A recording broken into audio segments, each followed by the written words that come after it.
Welcome to the deep dive.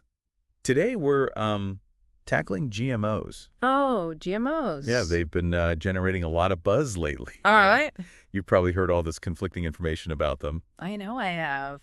Well, we're here to kind of help you sift through all that noise. Cut through the noise. Yeah, and uncover some fascinating perspectives about how GMOs might be impacting us. And the world around us. Exactly. So our source material for this deep dive might surprise you. Oh. Yeah, we've got these 3 YouTube videos. Okay. They're interviews with hypnotists. Hypnotists. Yeah, and they've been exploring the potential impacts of GMOs. Through hypnosis. Through hypnosis, exactly. Get interesting. Yeah. So the first one's called 373 ROU Kata, 1 Ifilos Didi Bober, in the West Vida IPB network. Okay. And then 374 Barrow, 125 a network. Okay. And then 374 IOU Kata, check it out, Academy. Academy. And then the last one is 375 R Goria Jubajo, Ashaya Wujo, Chiburio Wujo, Ejibugo, Jimoge, Shamo AXT CG Academy.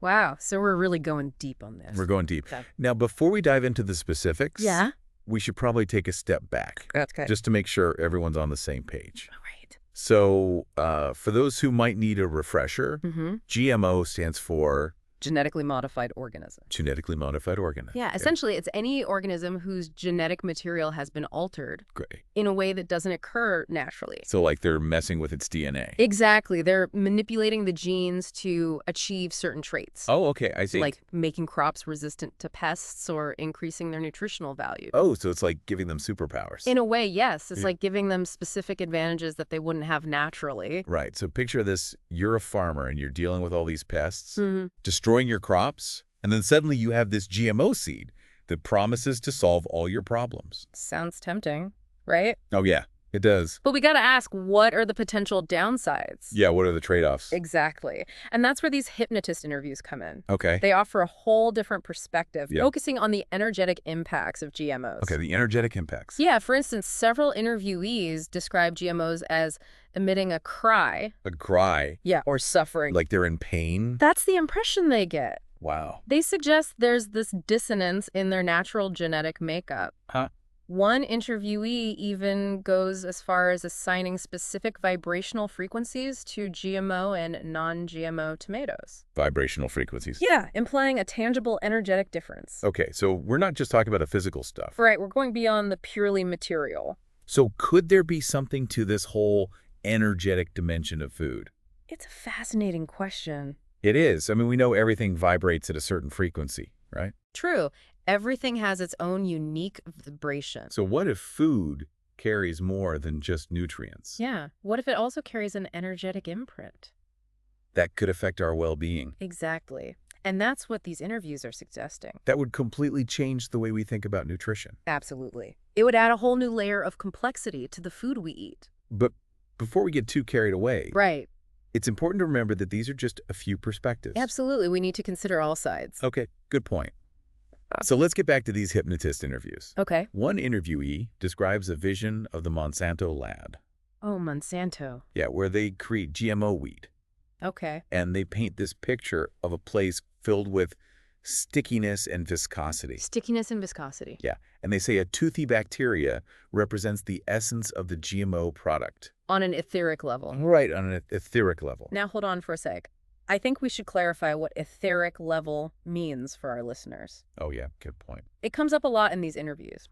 It refers to a subtle energy field that surrounds all living things. Okay, so it's not something you can physically see. Exactly. But the hypnotist interviewees are suggesting that it's there. And that GMOs might be affecting it? Precisely. Now, these visualizations are symbolic, of course. Right. But they offer a glimpse into the potentially unnatural processes involved in GMO creation. So could this forced manipulation of nature have unintended consequences? It's a question worth considering. Definitely. And it makes me wonder about the long-term effects on the environment. That's a valid concern and something we'll explore further in our deep dive. Okay, good. But first, let's shift our focus to the human body. Okay. Several interviewees describe experiencing a range of reactions after consuming GMOs. Oh, really? Yeah, some feel a sense of shock. Shock? Yeah, and not knowing what to do with it. Huh, interesting. While others have more vivid descriptions. Like what? They describe GMO DNA acting like a scorpion. A scorpion. Yeah, stinging and creating burns within cells. Whoa. Those are some pretty intense descriptions. They are, but it's important to remember these are subjective experiences under hypnosis. Right. It doesn't mean everyone's going to feel like they're being attacked by scorpions. Exactly. It's crucial to differentiate between these personal accounts and scientific findings. Okay, good point. However, these descriptions, while symbolic, might point to the body struggling to process unfamiliar genetic material. So it begs the question, could long-term exposure to GMOs lead to chronic inflammation? Or other health issues. Exactly. That's a great question. And one that scientists are still trying to answer definitively. But what's interesting is that the hypnotist interviewees don't just focus on the physical impacts. Right. They go beyond that. Yeah. They suggest that consuming GMOs can also affect us on a deeper level. Our mental, emotional, and even sexual energy. Whoa. Okay, that's getting deep. It is one interviewee describes feelings of sadness, wanting to cry, and a narrowing of thoughts. After eating GMO. Yes, and another talks about sexual energy becoming small and losing its creative potential. Wow, that's fascinating. It really challenges the conventional view of food as simply fuel. It does. It suggests that what we consume can have a much broader impact on our well-being. Absolutely. It highlights the importance of listening to our bodies. And paying attention to how different foods make us feel. Exactly. But as always, we need to approach these ideas with a healthy dose of skepticism. Right. Correlation doesn't equal causation. Exactly. There could be other factors at play here. Okay, so what are some other perspectives we should consider? Well, there's the whole issue of GMOs in the environment. Oh yeah, the environment. One interviewee describes GMOs as raping the ecosystem, Whoa. while another mentions GMO plants sucking the life out of the soil. Those are some pretty strong words. They are, and they bring up a lot of concerns about the sustainability of GMO agriculture. So is there any evidence to support these claims? Well, there's definitely ongoing research and debate surrounding the environmental impacts of GMOs. Right. Some studies suggest that GMO crops can lead to increased pesticide use. Which is bad for the environment. Exactly. It can harm beneficial insects and pollute water sources. So while GMOs are often touted as a solution to world hunger, Right. it seems like they might also be creating new problems. It's a complex issue with no easy answers. Yeah, it sounds like it. But it's crucial to consider both the potential benefits and risks before making any judgments. Okay, so we've covered the potential impacts of GMOs on our bodies. Our minds and the environment. What else is there to explore? Well, the hypnotist interviews also touch on some interesting political and economic dimensions. Oh, like what? One of them points to the Netherlands as a major supplier of GMO seeds globally. Really? And of course, there's the mention of powerful corporations like Monsanto. Monsanto always comes up in these conversations. They do. They're a major player in the GMO industry. Okay, so now we're getting into the world of big business. And potential conflicts of interest. Right, because the interviewees paint a picture of powerful corporations driven by profit. Potentially manipulating governments. And aiming to control global food production. It's a concern that's been voiced by many. That raises concerns about transparency and accountability in the food industry, doesn't it? Absolutely. And that's something we'll be delving deeper into in the next part of our deep dive. Okay, good.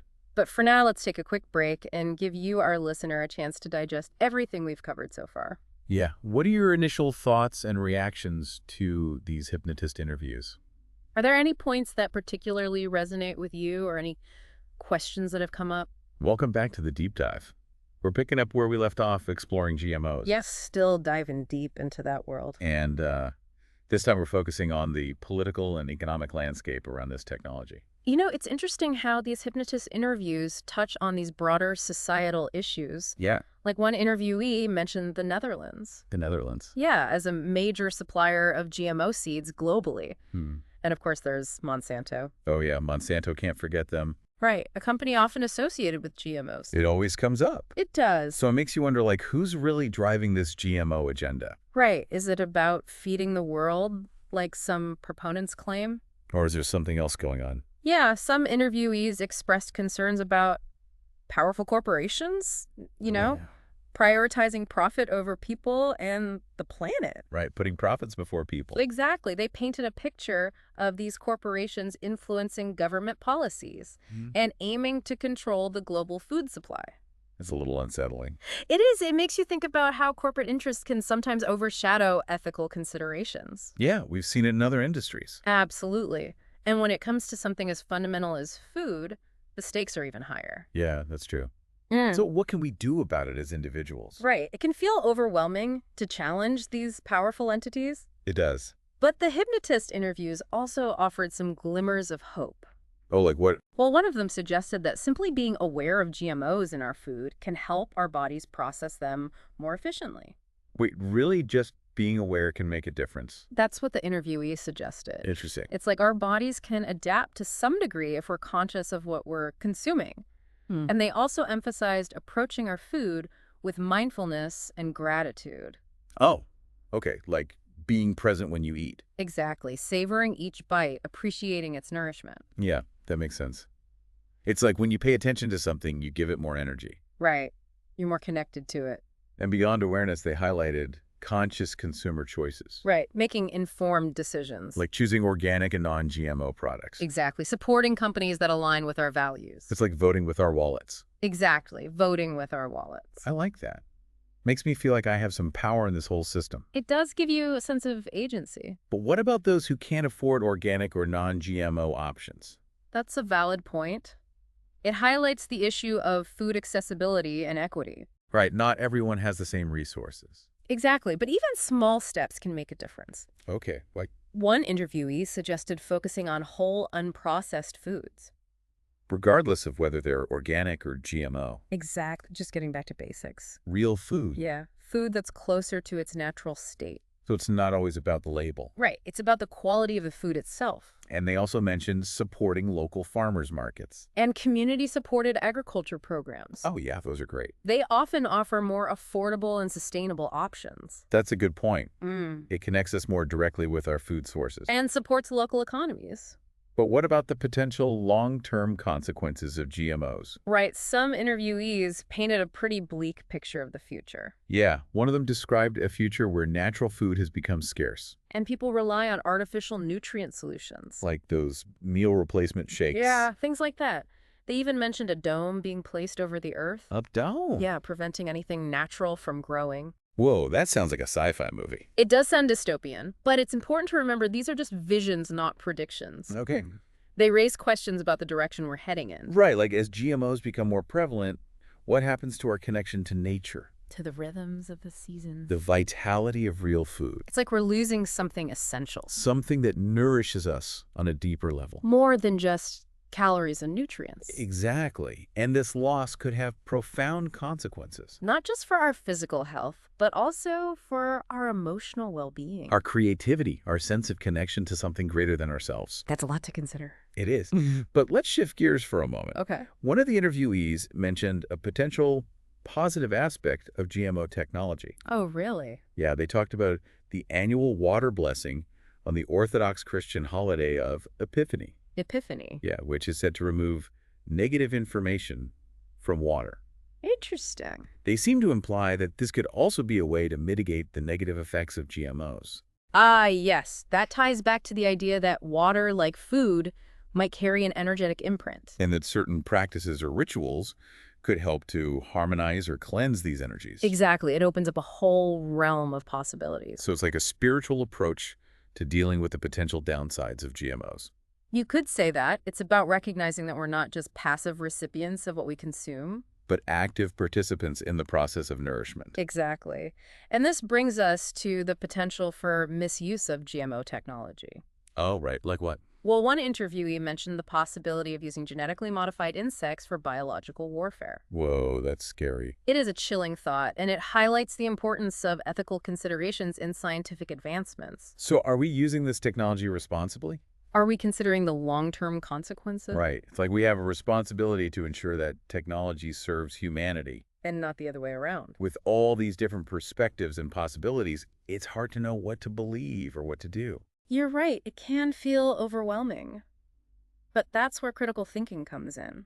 Like questioning assumptions, seeking out diverse perspectives. Exactly. And it's okay to not have all the answers. This deep dive has definitely raised more questions than it's answered. That's a good thing. It means you're engaging with the topic, you're curious. And willing to explore different viewpoints. Exactly. And that's exactly what we hope to inspire in our listeners. Welcome back to the Deep Dive. We're in the final stretch of our exploration of GMOs. It's been quite a journey, hasn't it? It has. We've gone deep, haven't we? We have. We've explored all sorts of perspectives, from personal experiences to the bigger picture. The scientific, environmental, political. It is. It's complex. And we've talked about awareness and conscious choices and even those spiritual practices. Finding ways to navigate this whole GMO landscape. Yeah, empowering ourselves with knowledge and taking charge of our relationship with food. Exactly. Making informed decisions. One thing that really struck me in those interviews was the idea that GMOs might be part of some bigger agenda. Oh, right. Like a way to control the global population. Yeah, one interviewee even said that these products are designed to, dull people. Go people. Yeah, disconnect them from their potential. That's getting into some conspiracy theory territory. Yeah, it's right. Yeah. And those always seem to pop up around GMOs. They do. It's important to be critical, though. Right. Not just get swept up in speculation. Exactly. We want to empower you with information, not create anxiety. Speaking of concerns, another interviewee had a vision of a future where people can't reproduce naturally. Can't reproduce naturally. Yeah, and they have to rely on artificial means to have children. Wow. That's a pretty heavy thought. They suggested that GMOs are contributing to this decline in fertility. That's a sensitive topic. And there's no scientific consensus on that link between GMOs and fertility. Right. But it's still a concern for some people. Definitely worth investigating further. It makes you think about those long-term consequences of messing with nature. Right. The need for caution, ongoing research, open dialogue. The hypnotist interviewees use such vivid language to describe their experiences with GMOs. Oh, yeah, like what? One compared GMOs to a virus infecting the natural world. A virus? That's a strong image. Disrupting its harmony. It speaks to that interconnectedness of all living things. Like tampering with one species can impact the whole ecosystem. We're all part of a delicate web. And our actions have far-reaching consequences. It's a good reminder to make conscious choices about our food, our products, our lifestyles. So where do we go from here? It's been a lot to take in. It has. But the key takeaway is that we have power. We have choices. Everyday choices. That impact our health, the environment, the future of food. We can be informed consumers. Support sustainable agriculture. Advocate for transparency in the food industry. We can connect with our food on a deeper level. Appreciate its nourishment. Honor its origins. And we can stay curious, keep asking questions, and never stop learning. This deep dive was just the beginning. Just a starting point. There's so much more to explore. So we'll leave you with this final thought. Okay. If, those hypnotist interviewees suggested, our food choices can impact us on so many levels. Physically, emotionally, mentally, even spiritually. What would happen if we consciously chose to nourish ourselves with foods that are not just nutritious, but also energetically vibrant, aligned with our highest potential? What kind of world could we create? A world where we approach food with reverence, gratitude, and a deep understanding of its connection to all life. Those are some big questions to ponder. They are questions to guide us on our journey towards a more sustainable and nourishing food system. Thanks for joining us on The Deep Dive. We'll see you next time.